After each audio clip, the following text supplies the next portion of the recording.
브리티시 카운셀이라는 단체가 있습니다. 영국 정부가 만든 단체인데 왜 만들었냐 하면 영국 문화를 세계 열방에 잘 알리기 위해서, 프로모트하기 위해서 만든 단체입니다. 이 단체가 얼마 전에 설립 70주간을 맞이했는데요. 그 기념 행사로 한 가지 사업을 했는데 그 사업이 뭐냐 하면 앙케이트 조사하는 거예요. 어떤 질문이었냐 하면 영어 단어 가운데 가장 아름답거나 당신이 가장 좋아하는 단어가 뭡니까? 하는 그런 질문이었어요. 근데 그 영국 사람한테 물어본 게 아니라 비영어 지역 사람들에게 102개국 비영어권 사람들을 대상으로 조사했는데 4만 명에게 그 설문을 물어본 거예요. 그리고 비영어권에 사는 사람들이 가장 좋아하는 영어 단어, 가장 아름답다고 생각하는 영어 단어가 뭔가 70개, 70주년이기 때문에 70단어를 추려가지고 발표한 거예요. 1위가 뭘까요? mother, 엄마였어요. 엄마. 넘버 1. 2위는요 father면 되게 좋겠죠. 불행하게 father가 아니라 passion, 열정이라는 단어였어요. 3위는요 father면 정말 좋겠는데 역시 3위도 father가 아니고 smile이라는 단어가 넘버 3예요. 4위는 뭘까요? 이쯤에서 father 그러면 좋겠는데 역시 또 father가 아니고 이게 love라는 단어가 4위였어요. 5위, 6위, 7위, serendipity 등등 단어가 나오는데 10번째 가도록 아빠라는 단어는 안 나오는 거예요. 더 불행한 거는 70위까지 다 끝이 났는데 아버지라는 단어가 없는 거예요. father가 없는 거예요. 자, 아버지는 다 그냥 죽읍시다 그냥. 아버지, 우리 가정주간 5월달에 맞이해서 첫 번째 어린이 주일에 제가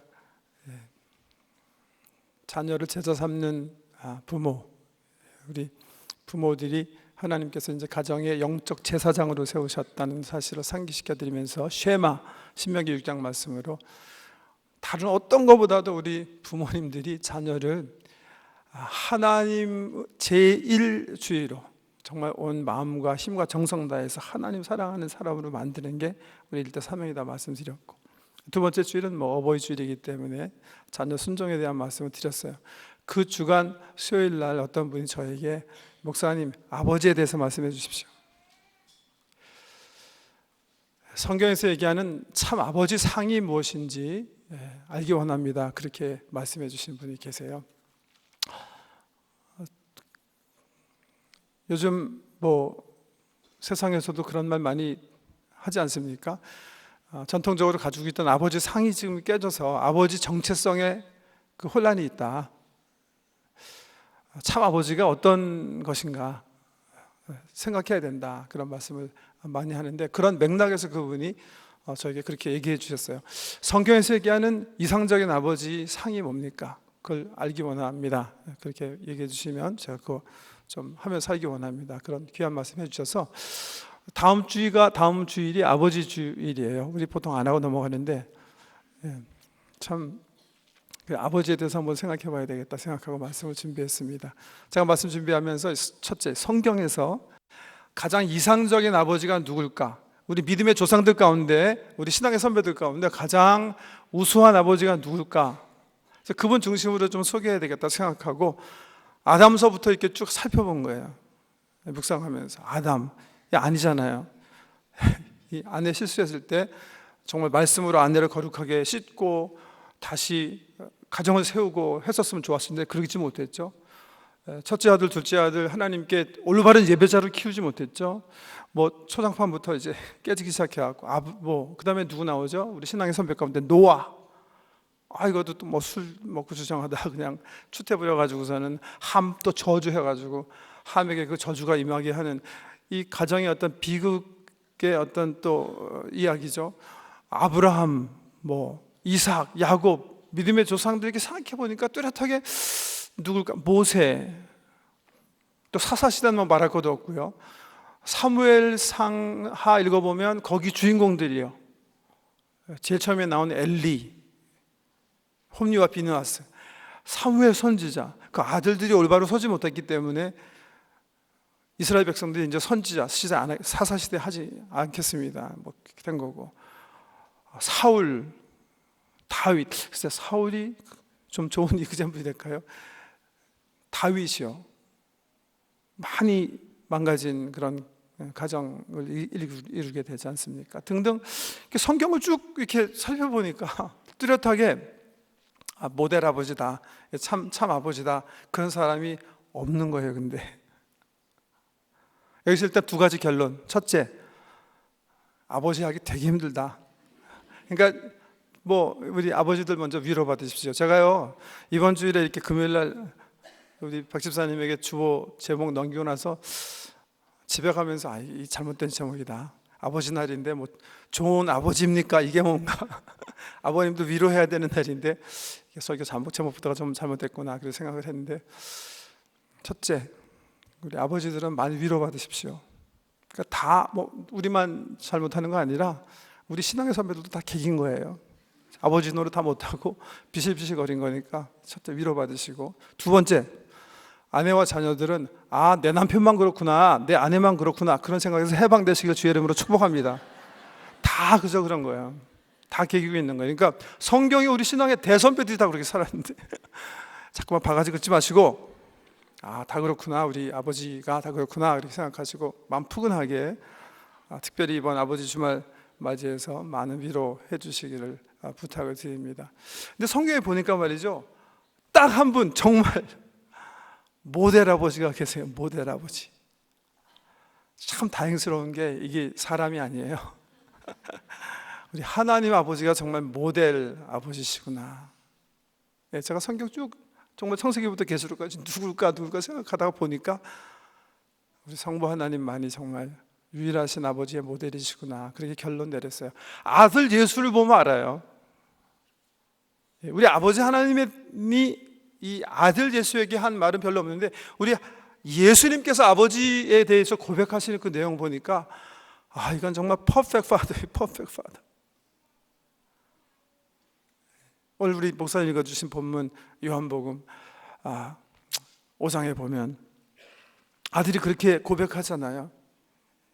내가 진실로 진실로 너에게 이르노니 아들이 아버지께서 하시는 일을 보지 않고는 아무것도 스스로 할 수 없나니 아버지께서 행하시는 그것을 아들도 그와 같이 행하느니라. 아버지께서 아들을 사랑하사 자기가 행하시는 것을 다 아들에게 보이시고 또 그보다 더 큰 일을 보이사 너희로 놀라게 여기게 하시리라. 이런 고백들을 우리 예수님 입으로부터 우리 성경은 여러 군데서 증언하고 계세요. 아버지를 향한 아들의 철저한 순종과 존경, 그리고 신뢰, 그분과의 일치. 요한복음 9장 30절 말씀 보시면 아버지와 나는 하나다. 요한복음 14장 보시면 빌립이 예수께 나와서 예수님 왜 가신다고 얘기하시는데 각설하시고 아버지를 우리에게 보여주시면 그거로 족하겠습니다. 그렇게 얘기하니까 우리 예수님께서 뭐라고 대답하시죠? 빌립아, 내가 얼마나 나와 오래 있었는데 그런 질문을 하느냐? 아버지와 나는 같다. 나를 보는 것은 바로 아버지를 보는 건데 네가 왜 그것을 모르느냐? 두 분과 하나, 일치, 그게 연합을 이루면서 우리 아들 예수님 그렇게 고백하시면서 십자가에서도 마찬가지죠. 아버지, 당신이 내 영혼 소유자십니다. 내 영혼 당신께 부탁드립니다. 이런 아주 친밀한 고백, 관계성 속에서 우리 예수님께서 사셨어요. 아까 말씀드린 것처럼 우리 예수님이 아버지 하나님에 대해서 고백한 거 보면 퍼펙트 파더훗이 그 삼위일체 속에 있었던 것 같은데요.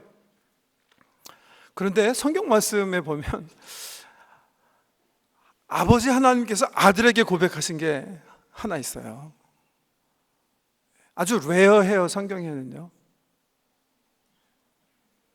그 말씀이 오늘 본문에 기록되어 있어요. 그 말씀이 뭐예요? 예수님께서 갈릴리 사역, 갈릴리에 계시다가 요단강에 가셔서 세례 요한에게 세례를 받으세요. 그리고 세례 받으신 후에 물 위로 이렇게 나오시는데 하늘이 열리고 하나님의 음성이 아들 예수에게 선포되어지는 거예요. 그 내용이 뭐예요? You are my beloved son. I'm pleased with you. 너는 내 사랑하는 아들이다. 내가 너 때문에 참 기쁘다 하는 고백이에요. 여러분 아버지한테 이 고백 들으시면서 사신 분 한번 손 들어보세요. 아들아, 내가 참 너는 내 정말 사랑하는 아들이야. 내가 너로 인해서 정말 기뻐해. 여자분 말고 특별히 남자분 가운데 한번 제가 알기 원하는데 나는 그런 말 쭉 들으면서 살았다. 한번 손 들어 보실래요? 몇 분 계시네요. 아니, 계셔야 정상이죠.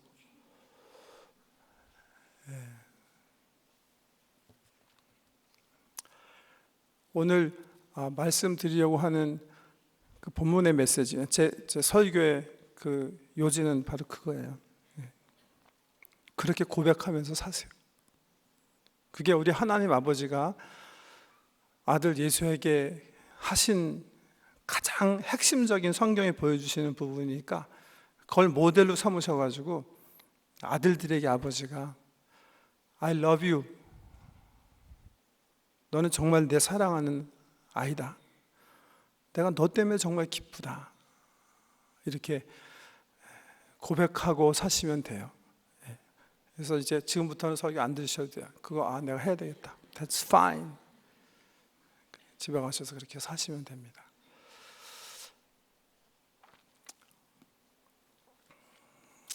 카운셀링 세션에서 제가 어떤 남자분과 얘기하면서 그렇게 질문 드린 적이 있어요. 오래전에.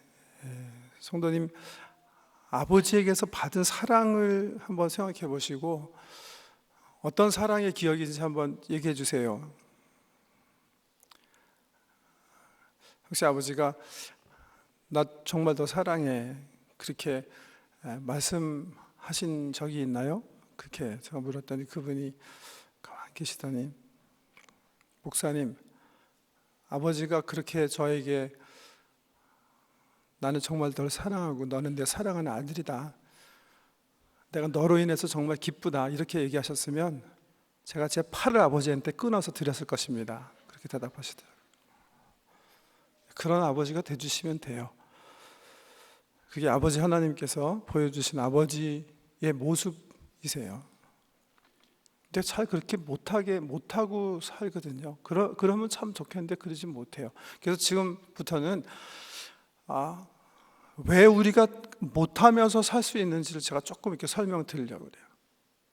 아버지를 위로하는 의미에서, 그리고 우리 아내들과 우리 자식된 우리들이 아버지를 좀 더 이해하게 하기 위해서 제가 좀 이렇게 설명을 드리려고 하는데, 제가 설명을 영화로 드릴게요. 영화. 제가 지금 그레이 센티니라는 영화의 일부분을 이렇게 보여드릴 텐데요. 이 영화는 굉장히 오래전에 제작된 거예요. 저랑 제 아내가 연애 시절인지 결혼 초기인지 본 그런 영화 같은데, 그때 봤을 때 참 최소한도 제 마음을 굉장히 이렇게 뭉클하게 하고 저로 하여금 이렇게 생각하게 해준 영화이기 때문에 참 언젠가 우리 성도님들과 함께 좀 봐야 되겠다는데, 이 클립이 좀 깁니다. 그래서 한 9분 정도 이제 보시게 될 텐데, 이 주인공은 미국 해병대 소속 항공사고 중령이에요. 그러니까 월남전에 참전해서 많은 공을 세운 전사입니다. 영화의 어떤 소재의 관점에서 보면 이 병사가 그런데 밖에서 막 정말 강한 전사로 싸움해야 되잖아요. 막 비행기 날아다니면서 막 공격하고 적군기를 떨어뜨리고 막 다른 그 막 긴박한 상황 속에서 작전 지휘하면서 다른 적군의 기를 떨어뜨려야 되는 엄청난 사명을 가지고 사는데, 그분이 가정 밖에서 가지고 있는 소위 직업적 퍼소나, 가지고 살아야 되는 어떤 직업적 성품이 가정에서도 나타나는 거예요. 그게 이제 이 소재예요. 물론 영화를 통해서 작가가 얘기하려고 하는 것은 그 소재에서 얘기하는 것보다 더 깊은 메시지가 있다고 생각하는데요. 자, 그만큼 설명드리고 먼저 이제 영화를 한번 보세요. 그다음에 네, 됐습니다. 네, 영화 충분히 이해가 되실 테니까 설명 드릴 필요 없다고 생각하고 집에 가시면서 부부끼리 잘 의논하시되, 여자분들은 뭘 이해했는지 남편에 대해서 좀 이렇게 생각해 보시는 시간이 됐으면 좋겠어요. 내 남편만 그런 거 아니구나 깊이 반성하시고, 남자분들은 내 속에 움직이는 이렇게 나를 이렇게 이끌어 나가는 그 무엇이 건강하지 않은 게 있을 수 있구나, 이렇게 좀 한번 생각해 보시고 왜 그런가 한번 생각해 보실 수 있었으면 좋겠어요. 첫째는 저 영화를 제가 이제 한 6년 전에 봤을 텐데, 저 영화를 참 잘 만들었다 생각하는 게 저 이야기가 저희 아버지 얘기 같은 생각이 들고, 또 지금 이 시점에서 내 이야기 같은 생각이 들기 때문에, 저 속에 내가 있고 저 속에 내 아버지가 있구나 보이기 때문에 제가 어트랙티드한 거예요, 저 영화에. 좀 다시 설명을 드리면, 우리 사람들이 가지고 사는 퍼소나 가운데 직장에서 또 밖에 나가서 특별히 우리 남자들이, 특별히 우리 옛날 이렇게 역사적으로 고찰해 보면 옛날에는 채취, 그러니까 사냥하면서 살던 시절이 있고 그 이후에는 농경 목축했지 않습니까? 주로 남자들 중심으로 남자들이 밖에 나가서 빵을 가져와야 가족들이 살 수 있으니까 그런 역할들을 남자들이 하고 살았던 시대가 있어요. 사냥꾼 이미지가 굉장히 쉬운데, 이 센티니의 이미지가 바로 그런 이미지예요. 일단 나가서 싸우고 이기고 정복하고 승자로 돌아와야 일단 많은 빵을 획득할 수 있는 전사니까, 승자니까.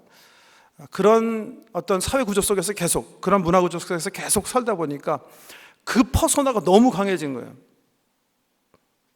가정에 와서도 오늘 영화 같은 경우는 계속 전쟁하는 거예요. 아이들한테 차려, 열중셔, 구호, 1, 2, 3, 4 하면서 뭔가 이렇게 자기 정체성의 혼돈을 가져오는 게 너무나 많이, 이 군인으로서의 어떤 퍼소나가 이분을 지배해 왔기 때문에, 우리 성경에서 얘기하시는 가정의 제사장, 프로바이더라는 중요한 펑션이 있습니다. 프로바이더가 아니라는 거 아니에요. 성경에 보면 크게 두 가지 펑션이 우리 부모의 펑션이라고 볼 수 있어요. 우리 작년에 좋은 부모입니까인가 그 시리즈 하면서 부모의 역할에 대해서 우리 자세히 공부했는데, 성경에서 말씀하시는, 크게 나누면 첫째는 영적 제사장이라고 그랬죠. 자녀들을 말씀으로 잘 양육해서 자녀들로 하여금 하나님을 정말 진심으로 사랑하며 살 수 있게 하는 거다. 두 번째는 프로바이더 펑션이 있어요. 특별히 자녀들이 어렸을 때 부모들이 열심히 밖에 나가서 일해서 아이들이 편안한 안전한 인바이러먼트 속에서 양식을 공급받고 정서적으로 사랑을 받을 수 있는 그 프로바이더로서, 프로텍터로서의 역할이 중요한 게 있습니다. 근데 이 전통적인 어떤 사냥꾼 이미지, 사냥꾼의 역할을 또 세상 말로 하면 밥통 역할을 하는 거죠. 밥줄 역할을 하는 거예요. 그러니까 너무나 충성되게 밖에 나가서 많은 시간 살아야 보니까 이 사람의 삶이 그 사냥꾼이 된 거예요. 전사가 되어버린 거예요. 그래서 모든 관계 속에서 그 퍼소나가 뛰쳐나오는 그런 비극이고요. 그러면서도 속에 있는 그 자녀들에 대한 사랑, 또 아내들에 대한 어떤 이런 감정들이 영화에 이렇게 좀 아이러니컬하게 이렇게 묻어나는 그런 부분들이 있는데, 저는 저 영화 가운데 그 아내가 나중에 얘기하죠. 야, 아들아, 너희 아버지가 지금 빗속에서 막 농구 연습하고 있는데, 중요한 건 내가 아빠가 그 연습하는 것을 지금 보고 있다는 것을 알면서도 연습하는 거야. 그 말은 네가 이제 하도 터프해져가지고 열심히 연습하지 않으면 너랑 겨룰 수 없다는 사실을 인정하는 거고, 또 마지막엔 그렇게 얘기하죠. 저기 아버지가 너한테 미안하다 고백하는 거야. 참 strange way of expressing soul이죠. 근데 저는 그 부분 이렇게 보면 꼭 우리 아버지 보는 것 같아요.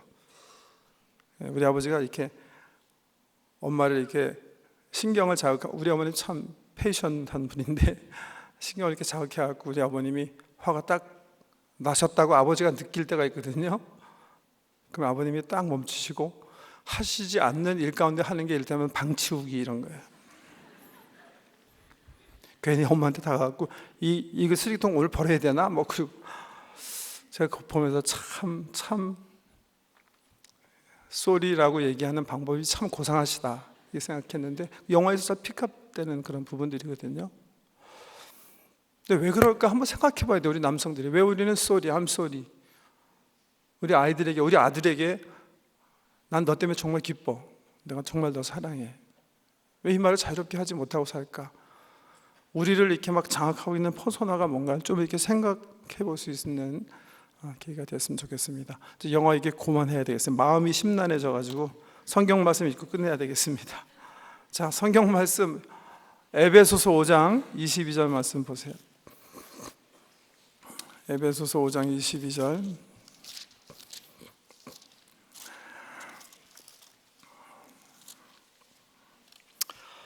에베소서 5장 22절. 여기 뭐 아내, 남편에 대해서 얘기했는데 이건 가정에 대해서 주신 말씀이기 때문에 우리 자녀들에게도 다 적용되는 말씀입니다. 읽어드리겠습니다. 5장 22절. 아내들이여 자기 남편에게 복종하기를 주께 하듯 하라. 이는 남편이 아내의 머리됨이 그리스도께서 교회의 머리됨과 같음이니 그가 바로 몸의 구주시니라. 그러므로 교회가 그리스도에게 하듯 아내들도 범사에 자기 남편에게 복종할지니라. 남편들아 아내 사랑하기를 그리스도께서 교회를 사랑하시고 그 교회를 위하여 자신을 주심같이 하라. 이는 곧 물로 씻어 말씀으로 깨끗하게 하사 거룩하게 하시고 자기 앞에 영광스러운 교회로 세우사 티나 주름 잡힌 것이나 이런 것들이 없이 거룩하고 흠이 없게 하려 하심이라. 거기까지만요. 25장에서 27절 말씀 보시면 하나님께서 이 말씀을 통해서 남편들을 가정의 제사장으로 세우신 거예요. 가장 중요한 아담의 역할, 남편의 역할은 온 가족 식구들이 말씀과 하나님의 은혜로 거룩한 모습으로 하나님 앞에 서게 하는 거예요. 아멘. 우리 남자들이 바로 해야 되는 역할이 그거예요. 그래서 디모데전서 보면 바울이 남자들로 하여금 뭘 하게 해라? 거룩한 손을 하나님을 향해서 들리게 해라. 중보의 역할을 감당하게 하는 거예요. 그래서 우리 남편들은, 아버지들은 하나님께서 내 가정을 위해서 세운 가정의 제사장이다 이렇게 생각하시고 그 임무를 잘 감당하시되, 오늘 말씀 주신 데 따라 여자분들은 뭐예요? 그 헤드십을 인정하셔야 돼요. 내 남편이 내 가정의 제사장이다, 하나님께 세우신 제사장이다. 제사장 직분을 잘 하도록 여기 뭐라고 권면하고 있어요? 아내들은 남편을 존경해라, 그리고 순종해라. 순종과 존경이라는 단어 사용하고 계십니다. 꼭 기억하시고 우리 아내들과 자녀들이, 아빠들이 꼭 받아야 하는 존경과 인정과 순종을 꼭 들으시길 바라고요. 두 번째, 남편들은 어떻게 해야 되겠어요? 남편은 하나님께서 헤드를 세우셨잖아요. 근데 여기 헤드십을 착각하시면 안 돼요. 헤드십을 저런 그레이 센티니에서 발견하시면 안 돼요. 내가 헤드니까 나는 내 마음대로 폭력과 폭행을 해도 된다 이렇게 생각하시면 안 되는 거예요. 차라리 열중시켜, 차라리 이게 아니에요. 이게 헤드십이 아니에요. 성경에서 얘기하는 헤드십이 뭔가 보셔야 돼요. 그 헤드십에 대한 설명이 바로 에베소서 5장 22절 말씀인 거예요. 저 28절 25절 이하입니다. 죄송합니다. 남편들아 아내 사랑하기를 그리스도께서 교회를 사랑하사 그 교회를 위하여 자신을 주심같이 하라. 이는 곧 물러시죠. 우리 예수님께서 교회를 사랑하신 것처럼, 십자가 지신 것처럼, 아침에 조반상 제자들을 위해서 차려주신 것처럼 행동하고 희생적인 사랑으로 헤드십을, 영적 제사장의 직분을 감당하라는 거예요. 아멘. 이렇게 사시면 하나님께서 원하시는 가정이 세워질 줄 믿습니다. 귀한 가정, 특별히 아버지 날 말씀드린 것처럼 아버지들이 요새 굉장히 외로워하시는 것 같아요. 이번 아버지 날을 계기로 아버지들이 좀 위로받고 용기 얻고 또 올바로 세워짐을 받는 그런 주간들 됐으면 좋겠습니다. 기도하십시다. 아버지, 우리가 하나님 가르쳐 주신 말씀대로 살지 못했기 때문에 우리 속에 상함이 많습니다. 죄 많은 세상, 전쟁하는 세상에 살아왔기 때문에 우리 속에 상처들이 많습니다. 그 상처를 주께서 당신의 말씀과 은혜로 만져주신 줄 믿습니다. 우리의 상처받은 그런 그 자리들을 주 성령님께서 어루만져 주시고 다시 부드러운 아버지, 하나님 같은 아버지로 회복될 수 있도록 은혜 베풀어 주시고 우리 가정들이 말씀과 은혜 가운데 건강하게 세워지도록 은혜 베풀어 주시옵소서. 예수님 이름으로 기도드립니다.